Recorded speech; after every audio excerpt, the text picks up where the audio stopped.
મારું નામ હરેશભાઈ રીજવાણી. અમે 45 વર્ષથી આ રેસ્ટોરન્ટમાં ધંધો કરીએ છીએ, ચકેરી રેકડીવાળા બે ભેરા થઈને. અને અમારામાં કોઈ વેદ વિવાદ નથી કે હિન્દુ મુસ્લિમ. આ બધું ખોટું મ્યુનિસિપાલિટીમાં જણાવ્યું છે કે આ હિન્દુ મુસ્લિમ કે મુસલમાન ધંધો નથી કરવા દેતા, એવું કાંઈ બી છે નહીં. ને છતાંય અમને આટલા વર્ષથી અમે ધંધો કરતા હોઈએ ને કરતા આવીએ છીએ. આ મુખ્યમંત્રી આવવાના હિસાબે અમને 20 દિવસથી એમને બહુ હેરાનગતિ કરી. ચકેરી રેકડી બે બહાર કાઢી નાખી, અમારી ધંધા વિનાના કરી નાખ્યા. અમે બેઘર થઈ ગયા છે, ધંધો કરવા જવું ક્યાં? અહીંથી કાઢીને ઓલા ગ્રાઉન્ડમાં, તો હવે એ ઓલો ગ્રાઉન્ડ એ ક્યાં બંધ કરો તો ચકેરી વાળા રેકડી વાળા જશે ક્યાં? પરમિશન લેવાની વાત કરે છે. પરમિશન અમને કોઈ આપતું નથી. પરમિશન માગવા ગયા હતા કે પરમિશન લેતા હો, તો પરમિશન લેવા જવું ક્યાં? અમારે કોની પાસે લેવા જવું ધંધા માટે? શું પરમિશન તો કોઈ દેતું નથી. શું માંગ છે તમારે? માંગ એ છે અમારે આ ગ્રાઉન્ડ ચબૂતરો ગ્રાઉન્ડ અમને ચાલુ કરી દે એટલે બે ધંધા નોખા થઈ જાય. અડધા ચકેરી નોખી થઈ જાય, અડધી રેકડી નોખી થઈ જાય, ઓલો ગ્રાઉન્ડ ચાલુ થઈ જાય ને અમારો આ ગ્રાઉન્ડ ચાલુ થઈ જાય. અમારે એ માંગ છે. માનો છો પ્રાઇવેટ પાર્કોને ખટાવવા માટે અત્યારે કોર્પોરેશન આવું કાવતરું કરે છે? તો એ તો સાહેબ દેખતી નહીં, તો બધી આખી મીડિયાને ખબર છે કે આ લોકો પ્રાઇવેટ મેળાવને જ ખટાવવા માંગે છે. નાના ધંધાવાળા અમે મરી ગયા, નાના ધંધાવાળા છે, રેકડી ચકેરી વાળા. પ્રાઇવેટ મેળાવાળાને જે ચકેડીઓમાં અંદર હોય રાઈડ, એ લોકોને કઈ પરમિશન લેવા નથી. તમને કેમ પરમિશન?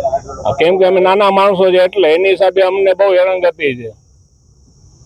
અને અમે ભાડું ભરીએ છીએ. કેટલું ભાડું ભરો છો?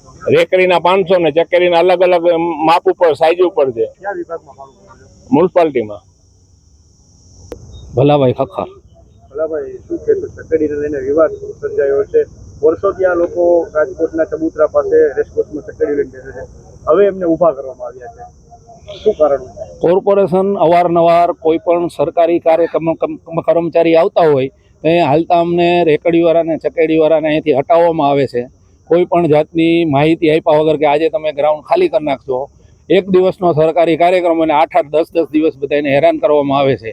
તો આ પ્રજાને ચૂંટેલા છે મુખ્યમંત્રીએ કે કોઈ પણ સત્તાના પક્ષ અધિકારી છે અને ચૂંટા છે, તો આટલા માટે ચૂંટા છે કે ચકેડીવાળા રેકડીવાળાને જ હેરાન કરો. જે પ્રાઇવેટ મેળાવાળા હોય છે તેને જેમ અંદર જે રાઈડ હોય છે તેને કોઈ પરમિશન નથી લેવાની, તો તમને પરમિશન લેવાનું શું કારણ? કોર્પોરેશન આવીને બધી ચકેડીવાળાને એમ કે છે આ અહીંયા હાથે ચાલતી ચકેડી કોઈ પણ ચકેડીમાં મંજૂરીની જરૂરી રહેતી નથી. છતાં પણ કોર્પોરેશન આવીને અવારનવાર હેરાન કરે છે ને એમ કહે કે મંજૂરી લઈ આવો. આ મંજૂરી અમારે ક્યાંથી લેવી એનું તમને રિપોર્ટ આપો. અમે જ્યાં કોઈ પણ ખાતામાં જાય ત્યાં એ લોકો એવું જવાબ આપે છે કે આમાં મંજૂરીની જરૂર નથી. હવે શું માંગ છે? અમારી માંગ એટલી જ છે કે 500 ચકેડીની અહીંયા જગ્યા છે, આવડું મોટું ગ્રાઉન્ડ છે, તો અવારનવાર રેકડીવાળાને ચકેડીવાળાને હેરાન કેમ કરો છો?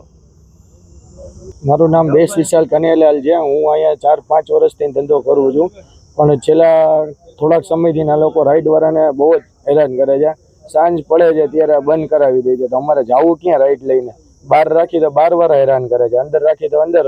તમારે જવું ક્યાં? આરએમસી વાળાને અમે એ પણ કરવા તૈયારી કે જે રાઈડો ચાલુ છે અને આટલા ટાઈમથી ચાલુ હતી, તો એનું કારણ શું અમને બંધ કરાવવાનું?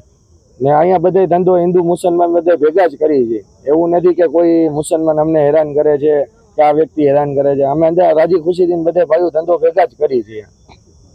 પરમિશન લેવાની વાત કરે છે તો પ્રાઇવેટ મેળાના ચકેડીઓ વાળાને પરમિશન? અમે પરમિશન આટલું એપ્લાય કરેલું છે, પણ જ્યાં જાય છે ત્યાં એક જ વસ્તુ કહી છે કે આમાં પરમિશન નથી હોતી. અમારી ફાઇલ પણ તૈયાર છે, પણ આ લોકો કોઈ જવાબ દેવા, સાઇન કરવા તૈયાર જ નથી કે આ વસ્તુમાં સાઇન થતી નથી. તો અમારે આગળ હવે શું કરવું?